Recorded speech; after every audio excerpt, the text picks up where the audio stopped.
logiciels qu'on veut mettre en œuvre pour traiter la donnée. Donc voilà, et en plus on multiplie par 4 le prix des licences, donc beaucoup de raisons qui font on s'est posé cette question. Et puis enfin voilà, dans les 10-15 dernières années, il y a quand même un changement de paradigme, puisque du coup, avec l'émergence des questions big data, on a de plus en plus eu une réponse qui était basée sur du cloud, sur des solutions cloud. Et donc, déjà, ça, c'est pas forcément une solution cloud. Enfin, quoique, on pourra revenir sur ce que nous, on fait actuellement à l'INSEE, qui pour la mise en œuvre de SaaS, s'apparente à une solution cloud. Mais c'est pas dans l'ADN du logiciel. Et puis, en fait, les outils de traitement de la donnée, désormais depuis une quinzaine d'années, c'est des outils de traitement essentiellement open source. Enfin, en tout cas, dans l'état de l'art, c'est surtout de l'open source. Et donc, c'est typiquement pas ce que fait SAS, qui est un logiciel propriétaire.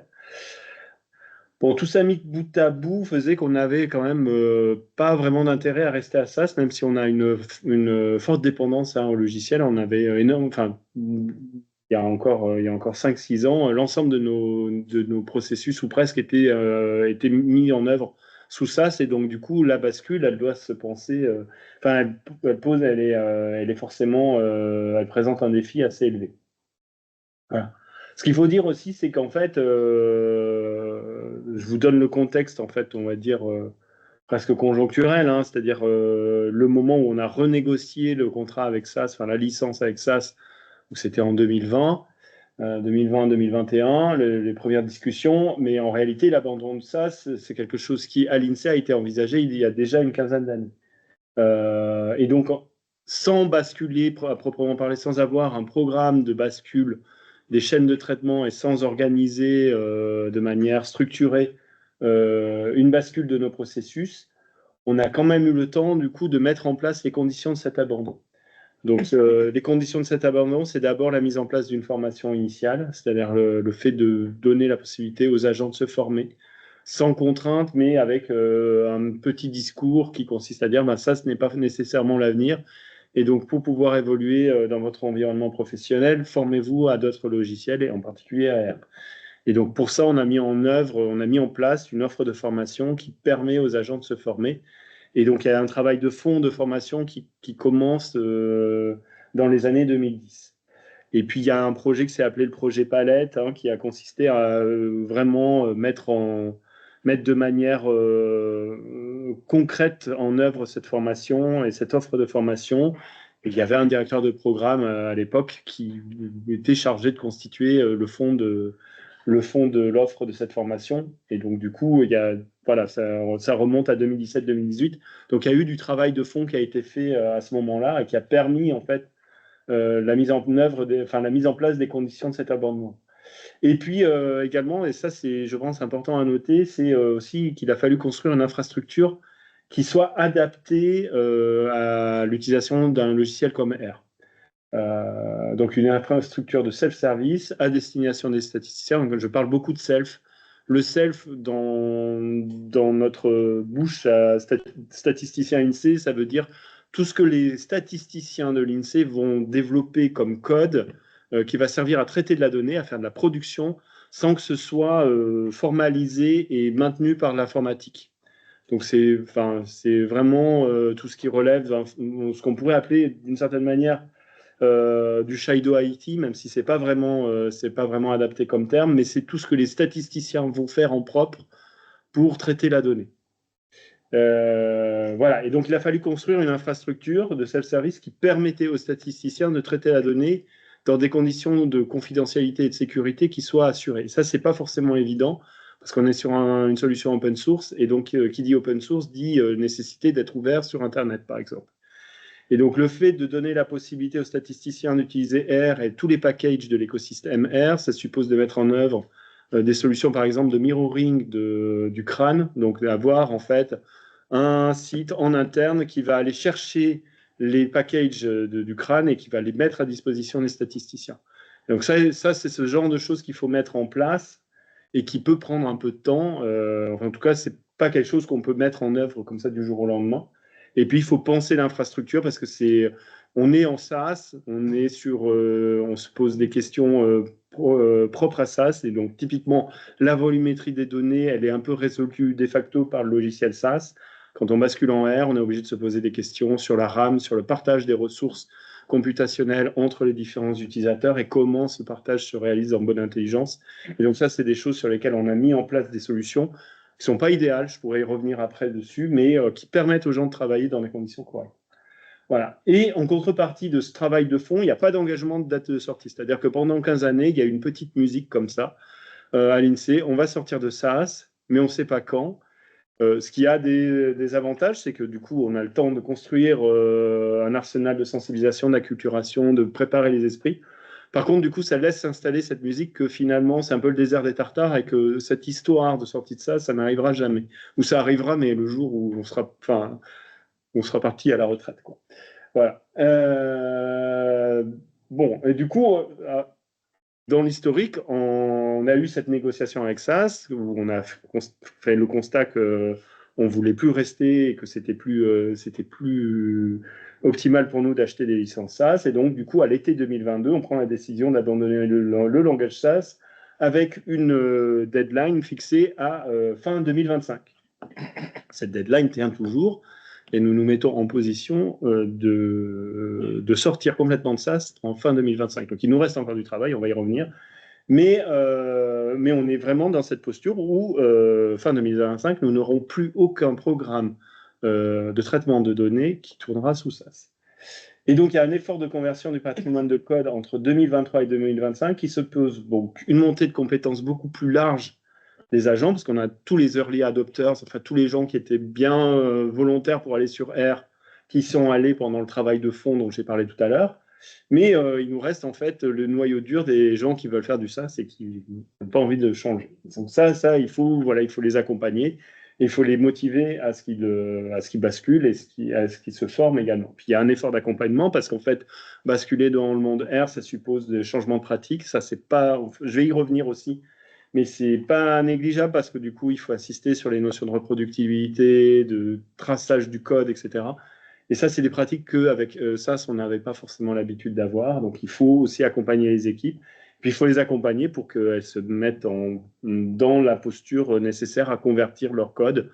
Il y a une posture organisationnelle, c'est-à-dire qu'il faut s'organiser pour à la fois traiter les affaires courantes, faire la production statistique, parce qu'on est quand même occupé à travailler, hein, les gens ils ne se tournent pas les pouces en général, et puis dégager du temps pour arriver à convertir, et puis il faut des fois repenser aussi les chaînes, parce qu'il y a aussi là-dessus du travail à faire. On hérite de chaînes qui sont très anciennes, hein.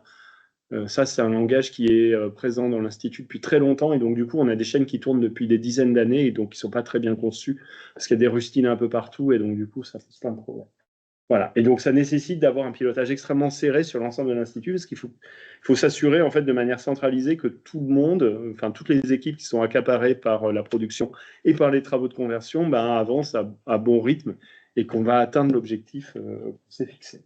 Voilà. Alors, très rapidement, l'INSEE, c'est 5000 agents qui sont répartis entre différentes directions. Donc, il y a une direction des statistiques sociales, une direction des statistiques d'entreprise, une direction de la méthodologie, une direction du système d'information, dont Clément et moi faisons partie.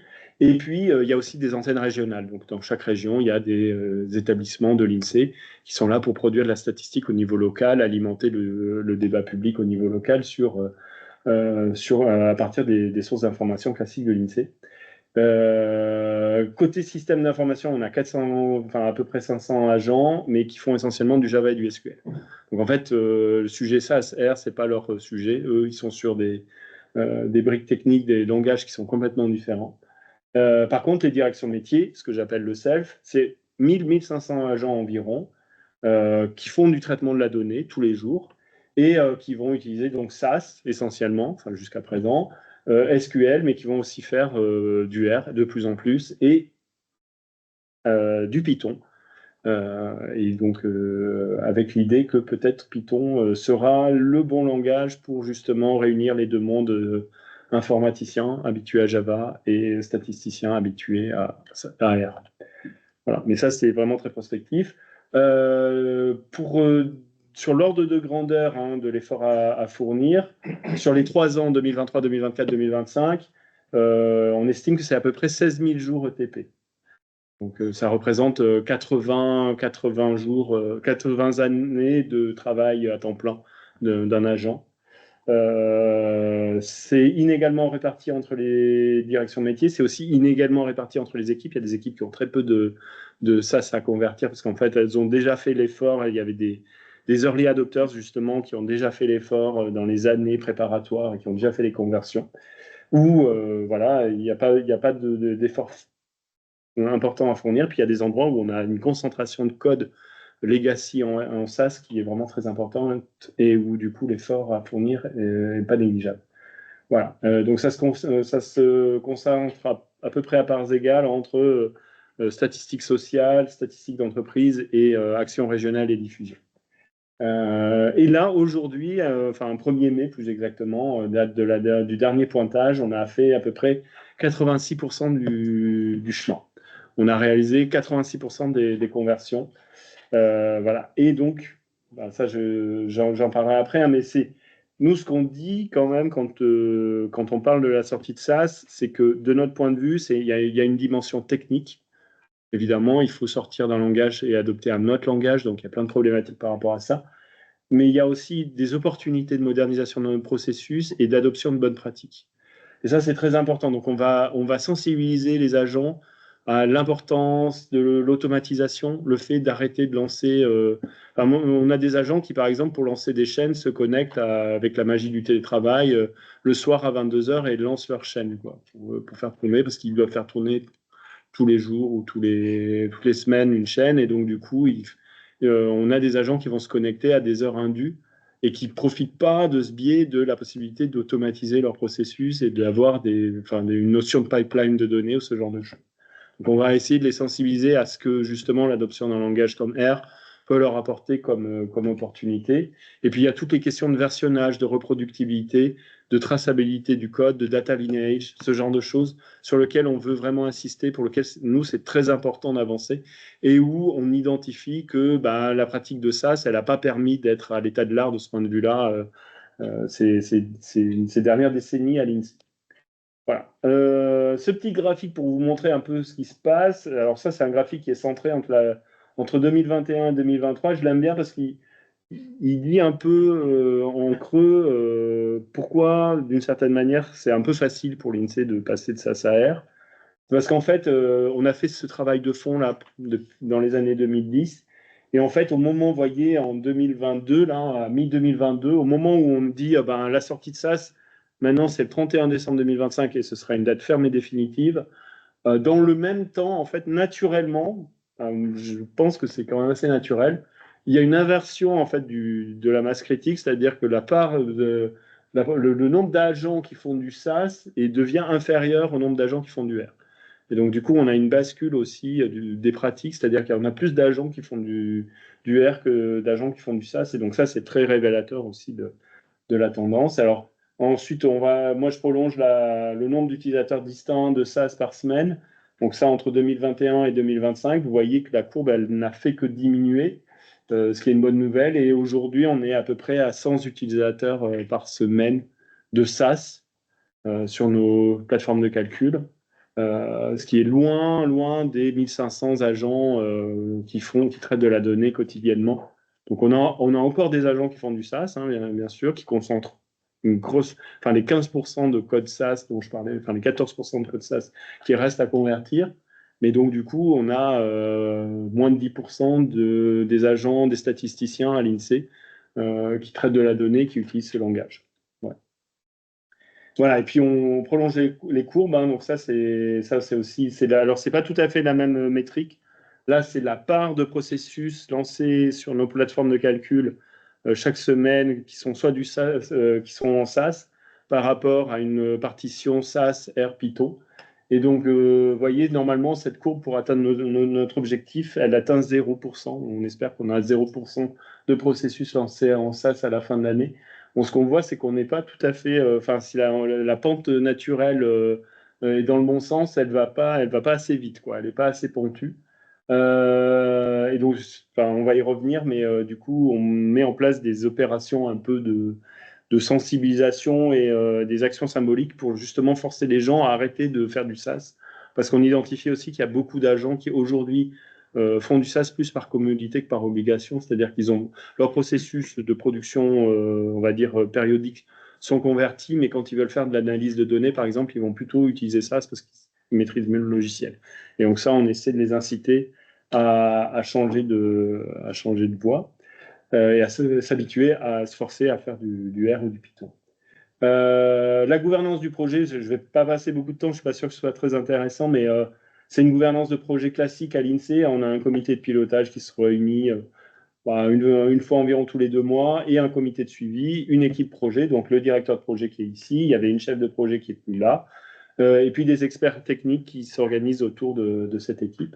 On a des instances transversales, donc on a des relais directionnels, parce que vous avez vu, l'organisation à l'INSEE, c'est plusieurs directions, donc il faut qu'on ait des représentants dans chaque direction qui nous fassent des points d'information, qui nous fassent remonter de l'information et par lesquels aussi on fait redescendre de l'info.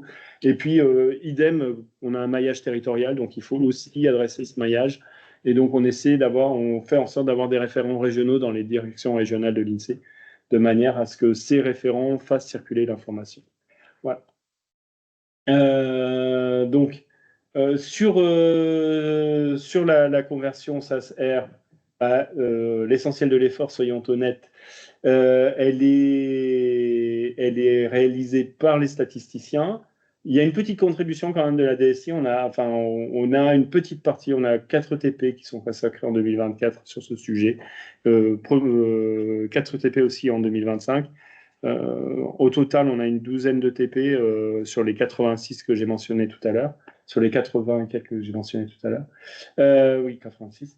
Donc, il y a une douzaine de TP que la DSI met au pot commun, c'est-à-dire qu'on réalise de la prestation de conversion. Donc, il y a des équipes qui nous disent on est en difficulté, on n'arrive pas à dégager du temps, et donc on peut ponctuellement réaliser des prestations de conversion et on leur fournit une prestation en interne.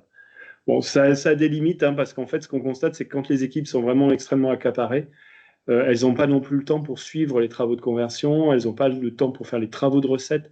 En fait, on a besoin d'une implication minimale des équipes métiers sur ces sujets. C'est pas parce qu'on fait la conversion que ça résout tout. Et c'est pareil pour la prestation externe. C'est pas parce qu'on fait une conversion que ça libère, enfin, ça allège les équipes. En fait, on a quand même besoin de la part des équipes métiers d'un minimum d'investissement.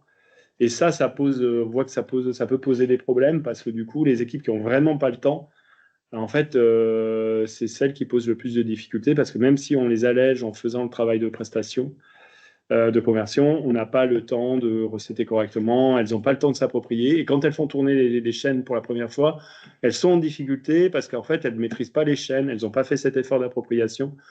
Et donc, du coup, il y a un vrai problème à s'approprier ces nouvelles chaînes. Voilà. On fait aussi, l'effort de la DSI, c'est aussi l'accompagnement des selfers. Hein, donc, on fait du conseil, de la revue de code, j'en ai un peu parlé tout à l'heure. Il y a tout un volet bonnes pratiques sur lequel on insiste énormément auprès des équipes.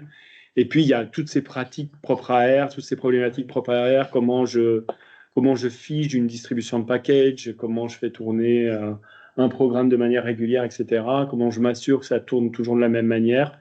Ça, c'est des choses sur lesquelles on est obligé de faire beaucoup d'accompagnement auprès des équipes. Et puis, il y a les nouveaux outils qui apparaissent dans l'environnement de la data science, DuckDB, Polars, etc., sur lesquels les équipes peuvent s'appuyer pour résoudre des problèmes.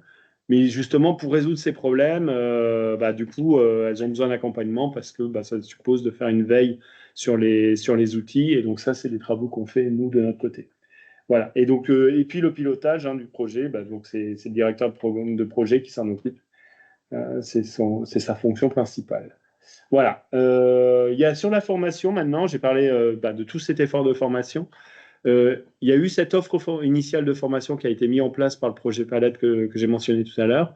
On est revenu dessus depuis, c'est-à-dire qu'on a reconstitué une nouvelle offre de formation qu'on essaye de rendre beaucoup plus harmonisée, plus cohérente, de la construire beaucoup plus adaptée au cas d'usage, parce que évidemment l'offre initiale, elle était, enfin, pour le dire rapidement et peut-être un peu de manière caricaturale, elle était par moments un peu hors sol parce qu'en fait, il n'y avait pas encore beaucoup de questions qui s'adressaient au programme sur bah, j'ai besoin de faire ci et ça, comment je fais. On n'avait pas forcément identifié tous les cas d'usage et donc du coup la formation n'était pas forcément construite de manière cohérente de ce point de vue-là.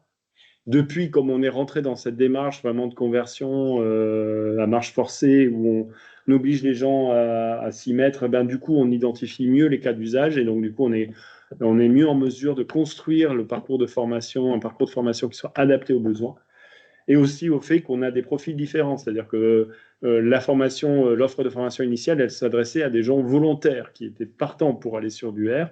Aujourd'hui, elle s'adresse normalement à tout le monde, y compris des gens pour qui c'est plus difficile de rentrer dans le parcours. Et donc, du coup, on construit justement, on essaie de construire un parcours de formation qui soit adapté à chacun et qui permette d'adresser un peu tous les types de problématiques. Donc, ça veut dire aussi qu'on fait appel à, on construit des supports d'auto-formation.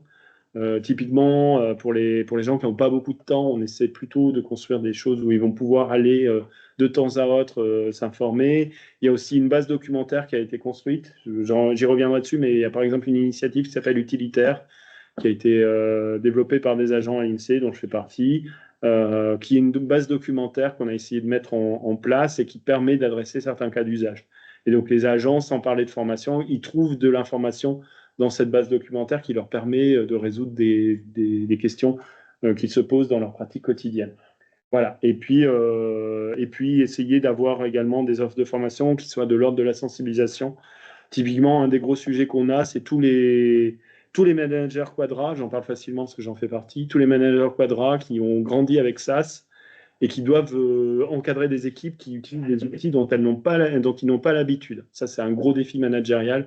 Enfin, je viens d'un institut où la compétence technique est essentielle dans la pratique managériale au quotidien. Et donc, du coup, il y a des ressorts qui sont plus ou moins, pas cassés, mais plus difficiles à activer qu'avant, quand on était dans un monde où en fait on utilisait des outils qu'on avait, enfin vos agents utilisaient des outils que vous aviez utilisés pendant 10 ans, 10, 20 ans, et donc du coup vous savez, enfin on parlait le même langage pour le dire rapidement.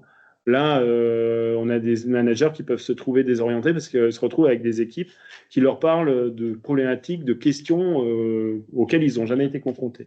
Et donc, du coup, on construit aussi un parcours de formation qui permet de leur parler à eux et de les sensibiliser à toute la problématique de la data science et qu'est-ce que ça veut dire, et sans avoir l'ambition de les former à R et à Python, d'arriver à leur faire passer des messages principaux sur quelles sont les problématiques aujourd'hui auxquelles vos agents sont confrontés et comment les résoudre. Voilà. Et maintenant, je vais vous parler de modernisation, parce que du coup, un des gros sujets, enfin, je l'ai déjà dit un peu en passant, mais on ne veut pas résumer la sortie de SaaS à une sortie purement technique. On veut que ce soit une opportunité pour l'Institut pour moderniser ses processus, pour se réapproprier des chaînes qui ont tourné pendant des dizaines d'années, et au bout d'un moment, avec le jeu des mobilités à l'INSEE. Parce qu'à l'INSEE, en fait, il y a plein d'agents qui bougent tous les 3 ans. Donc, en fait, les agents, ils arrivent, ils héritent d'une chaîne qui a été développée par quelqu'un qui était là il y a 10 ans. Et donc, ils n'acquièrent pas forcément une maîtrise complète de la chaîne, mais ça tourne. Et puis, ils repartent. Et donc, du coup, au fur et à mesure du temps, bah, il y a une perte de connaissances sur les chaînes et sur les choix méthodologiques qui sont faits dans ces chaînes. Donc, il y a un effort de réappropriation de ce point de vue-là. Et la bascule de ça vers un nouveau langage, bah, c'est vraiment une opportunité pour mieux documenter les chaînes, pour se concentrer sur le sens métier de ces chaînes et essayer de s'approprier de manière plus consciente ce qu'on fait au quotidien. Oui. On avait dit des questions à la fin, mais là, le mot chaîne que vous utilisez concrètement, c'est quoi? C'est un processus, donc ça va être un nombre de programmes qu'on fait tourner de manière séquentielle qui permettent de transformer la donnée et d'en sortir des statistiques. Voilà. C'est ce que j'appelle chaîne. Désolé, hein, si je jargonne, n'hésitez pas à m'interrompre parce que je ne me rends pas forcément toujours compte. Et donc, basculer vers R ou Python, ça a vraiment aussi du sens si on adopte des pratiques à l'état de l'art sur le traitement de la donnée. C'est aussi ce que je disais sur le versionnement, l'utilisation d'un outil comme Git, ce genre de choses.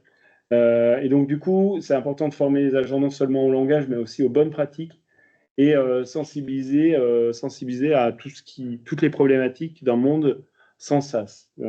Ça, pour nous, c'est vraiment essentiel. C'est-à-dire que, ce qu'on essaye de faire passer, par exemple, comme message aux agents, c'est que en quittant SaaS et en rentrant sur un langage open source comme R ou comme Python, ils changent de paradigme. C'est pas seulement avant, quand on entrait à l'INSEE, on apprenait à se servir de SaaS, et puis d'une certaine manière, on avait une espèce de garantie qu'on allait utiliser un langage qui n'allait pas bouger, qui n'allait pas changer.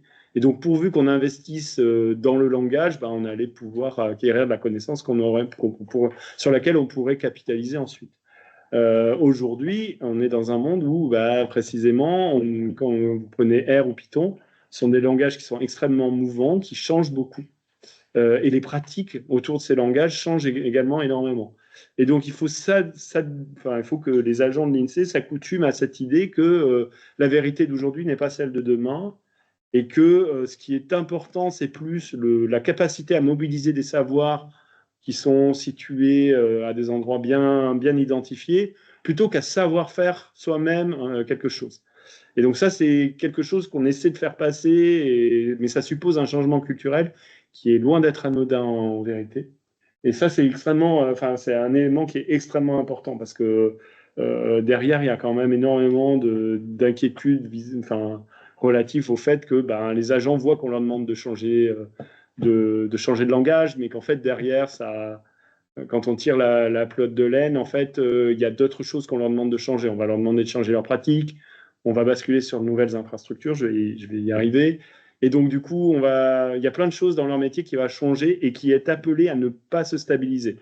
Et donc ça, c'est essentiel d'arriver à faire passer ce message, c'est-à-dire pas faire de fausses promesses et pas promettre aux gens que oui, vous allez faire cet effort de formation et après, c'est bon, ce sera fini. Non, en vérité, vous rentrez dans un monde qui est par essence plus mouvant, plus volatile, plus versatile. Et donc, du coup, il faut que vous vous mettiez en posture d'identifier les endroits que vous pouvez mobiliser pour quand vous avez, par exemple, un traitement réalisé que vous ne savez pas comment le réaliser, que vous sachiez identifier les points de documentation que vous pouvez mobiliser pour savoir comment écrire votre code. Mais le fait est que vous ne savez pas nécessairement, au moment où vous devez réaliser une tâche, comment accomplir celle-ci. Et ça c'est très important d'arriver à la fois à faire passer ce message et je dirais, à apporter un peu de sérénité par rapport à cet environnement-là. Voilà. Et puis, un des gros enjeux aussi, c'est d'arriver à constituer un patrimoine de processus à l'état de l'art. Alors, ça paraît un peu facile dit comme ça. Il y a un gros enjeu, c'est qu'en fait, donc les agents de l'INSEE, on a des écoles de la statistique, hein, il y a 3 grandes écoles qui forment les différentes catégories d'agents à l'INSEE. Et tous les agents, quand on arrive en poste, en fait, on est confronté à un existant. Et l'essentiel en fait de la formation, il se réalise à ce moment-là, c'est-à-dire que toutes les bonnes pratiques, enfin toutes les pratiques plutôt, parce qu'elles ne sont pas nécessairement bonnes, mais toutes les pratiques, toutes les façons de coder, elles s'acquièrent au moment des premiers postes par mimétisme. Et donc du coup, il y a un enjeu presque culturel à arriver à constituer une vitrine de processus en R et en Python qui permettent d'expliciter aux gens, ben voilà la bonne façon de faire, et voilà ce sur quoi vous devez aller chercher de l'inspiration pour arriver à ce que les bonnes pratiques justement se diffusent. Et le fait de mettre en place justement du versionnage, d'avoir une instance GitLab en interne qui permet de promouvoir le code, c'est des outils qui sont extrêmement précieux de ce point de vue-là, parce que ça permet la diffusion du savoir et du code de manière très large. Alors que, pour avoir connu le monde avec du SaaS, quand on faisait du SaaS il y a une quinzaine d'années à l'INSEE, le code SaaS il était stocké sur des espaces réseau auxquels personne n'avait accès, sauf les équipes métiers concernées.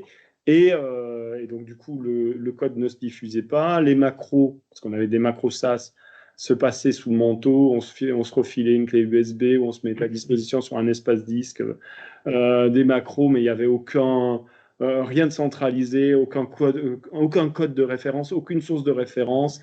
Si vous vouliez calculer un indice de Gini, vous pourriez trouver 4 macros qui faisaient le même travail avec des résultats évidemment différents, parce que quand vous calculez un indice de Gini, il y a plein de façons de calculer un indice de Gini. Donc en fait, conceptuellement, ça pose plein de problèmes. Et donc du coup, le fait justement de mettre en place ces choses-là, ça permet de cadrer les choses et de diffuser un savoir qui est beaucoup plus normalisé. Voilà, et puis du coup, dans cette veine, il y a cette idée aussi qu'on essaie d'avoir une démarche beaucoup plus communautaire. Alors, en interne à l'INSEE, mais aussi à l'extérieur, et ça c'est très important, beaucoup plus que ce qu'on avait jusqu'alors. Et ça, moi, je crois aussi que l'ADN de ça, c'est l'ADN de l'open source, il est pour beaucoup dans la situation d'avant et dans la situation d'après. Donc, il y a le développement d'une offre de formation. Cette offre de formation qu'on développe aujourd'hui, dont j'ai parlé, on la développe sous licence libre, on la met à disposition sur Internet, tout le monde peut y accéder. Et c'est vraiment, l'idée, c'est que vraiment, elle puisse bénéficier pas seulement à l'INSEE, pas seulement au service statistique public, mais aussi à tous les organismes qui veulent faire du R et qui peuvent se référer à ce type d'offre. Et puis des initiatives aussi de construction de bases documentaires. Donc j'ai mentionné utilitaire, vous avez... alors il y a le lien, mais c'est utilitaire.org. Enfin voilà. Donc c'est une source documentaire qui documente des cas d'usage. Vous avez besoin de faire ci, vous avez besoin de manipuler des gros volumes, vous avez besoin de requêter des bases de données, vous avez besoin de manipuler des données d'enquête, vous avez besoin de faire des cartes. Tous ces cas d'usage, ils ont été listés et on a construit un pas à pas où on explicite quelles sont les solutions. Des fois, il y en a plusieurs d'ailleurs, et quelles sont les façons un peu canoniques, si j'ose dire, de faire. Voilà, en explicitant évidemment les limites, etc., et en essayant d'être le plus évolutif possible. Parce que évidemment, ces choses-là, elles évoluent avec le temps, et c'est intéressant de voir qu'il y a des éléments dans la base documentaire qui ont été écrites en 2021, 2022. Ça a commencé avec le confinement en fait utilitaire. Du coup, on était tous à la maison et on était privés de nos plateformes de calcul. On ne pouvait plus accéder à nos données. Et il y a un petit groupe d'agents comme ça qui discutaient sur nos salons de discussion internes. Et on s'est dit, tant qu'à faire, est-ce qu'on ne pourrait pas développer une base documentaire qui permettrait d'avancer et de faire des choses utiles pour la communauté. Voilà. Et puis, il y a aussi les solutions logicielles. Alors là, justement, développement communautaire par excellence. On fait aussi de l'open source à l'INSEE. On contribue, alors évidemment, il y a des packages R qui sont développés sur lesquels l'INSEE contribue, développe, etc. Ça va sans dire. Et c'est une très bonne chose. Enfin, si vous connaissez, par exemple, le calage sur marge, l'INSEE a développé historiquement une solution, une macro SAS qui s'appelle Calmar, qui permettait de faire du calage sur marge. Il y a l'équivalent en R qui a été développé aussi à l'INSEE. Et une très bonne chose, moi, je trouve, c'est que ce package R, Icarus, pour ne pas le nommer, il est en open source et donc, du coup, le code source est accessible. Alors que ceux qui ont connu Calmar, qui était mis à disposition, déjà compilé sur le site de l'INSEE, on ne pouvait pas voir le code source, précisément. Donc ça, je trouve qu'on fait des progrès, justement, on a plus conscience de l'impact que peut avoir le langage.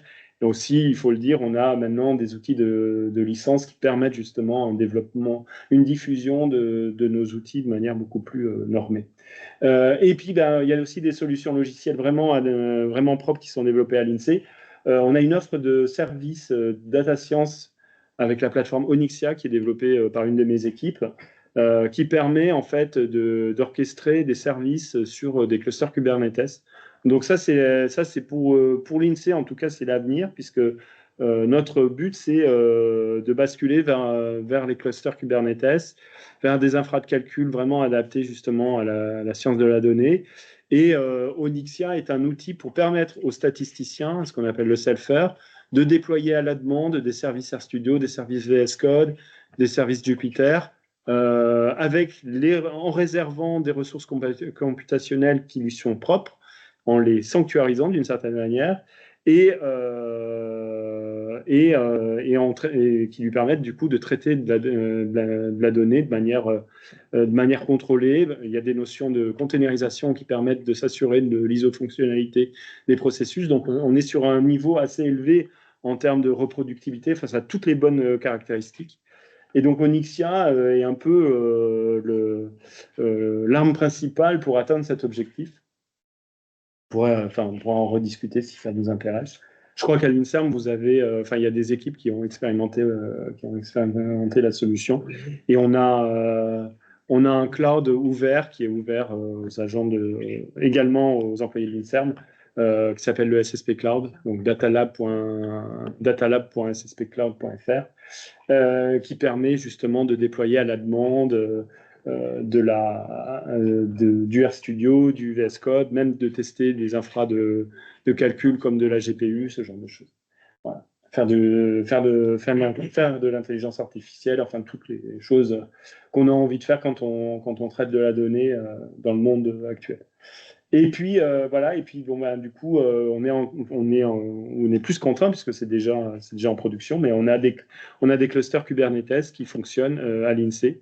Et donc on avait une infrastructure de calcul. Hein, ces graphiques que je vous montre, c'est des graphiques parce qu'on a une infrastructure de calcul centralisée sous Windows sur lesquels les agents viennent se connecter et sur lesquels les agents lancent leur programme. Et donc, du coup, on a des outils de monitoring et on peut voir ce qui se passe concrètement dessus. Et ben, on est en train de déployer la même chose, mais dans le monde Kubernetes. Et donc, le but, c'est d'amener nos statisticiens à basculer du monde Windows vers le monde Linux et à utiliser nos clusters Kubernetes. Voilà.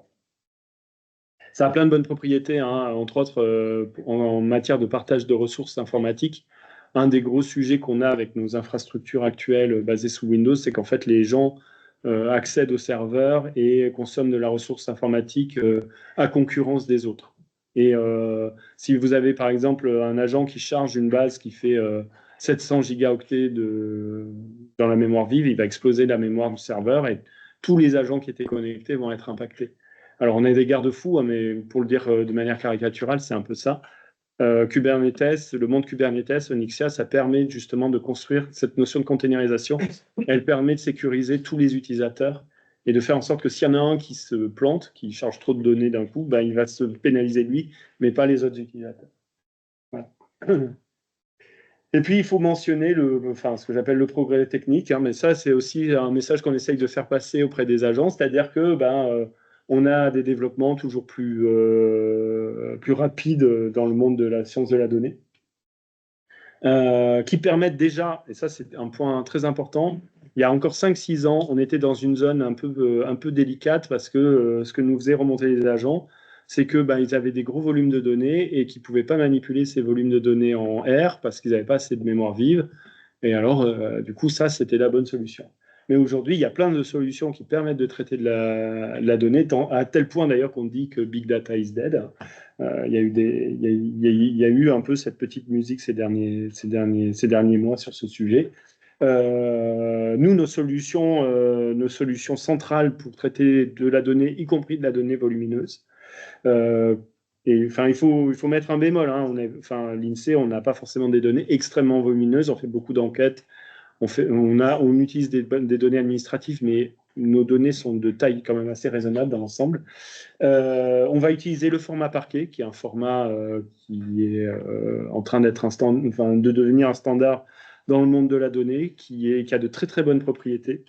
Et qui permet justement de traiter de la donnée sans tout charger en mémoire. Et donc, du coup, de parcourir la donnée de manière ciblée et de manière très intelligente en se basant sur des couches de métadonnées qui permettent d'optimiser les processus avec évidemment les bons outils. Les bons outils, c'est Arrow, il y a un package R, PyArrow équivalent en Python. C'est la fondation Apache qui a développé ces outils et qui, soit dit en passant, également à l'origine du standard Parquet. Donc, en fait, c'est un peu les mêmes personnes. Et puis, on a DuckDB qui est aussi un outil qu'on utilise de plus en plus massivement à l'INSEE et qui est aussi en train de s'imposer comme une référence dans le monde de la donnée.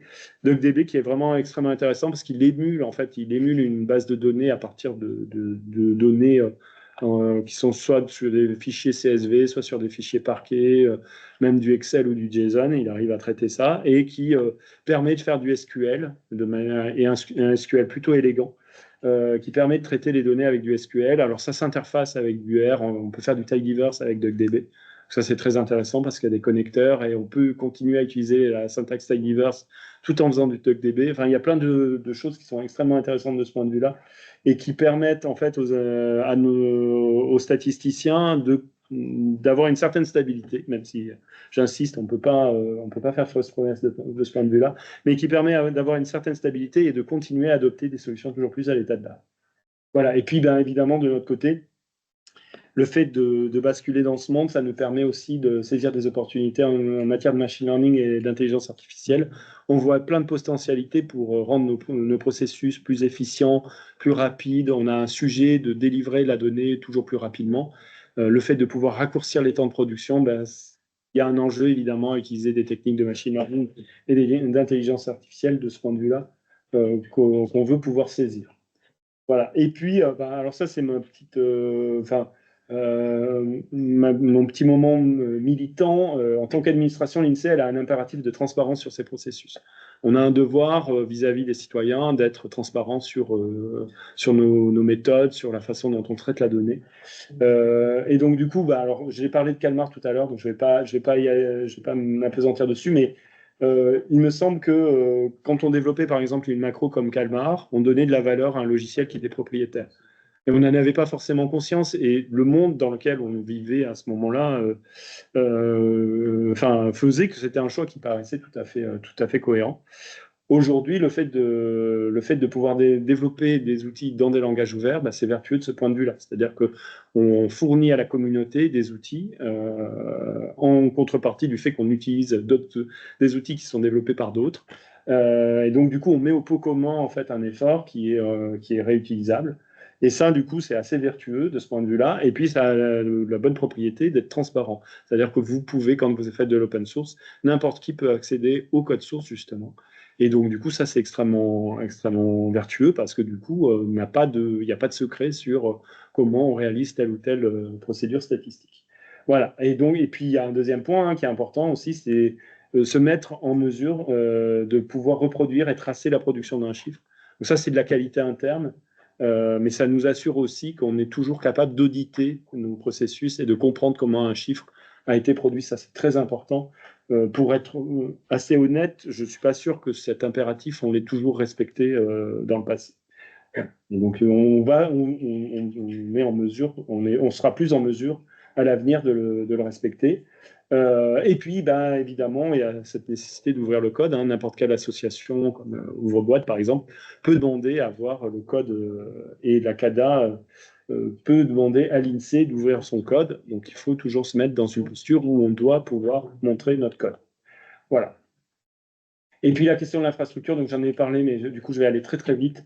Hein, on a fait le choix de Kubernetes pour le traitement de la donnée, d'où le développement d'une offre de service qui se base sur Onyxia. Et donc, du coup, là aussi, le fait d'adopter ces infrastructures, ça va toujours dans le même sens, permet d'automatiser les processus, de construire des pipelines de données. Ça facilite également le MLOps et toute l'intégration des techniques à l'état de l'art de manière générale. Et puis, ça favorise la reproductibilité, la traçabilité, le versionnage. Voilà. Et j'en ai fini.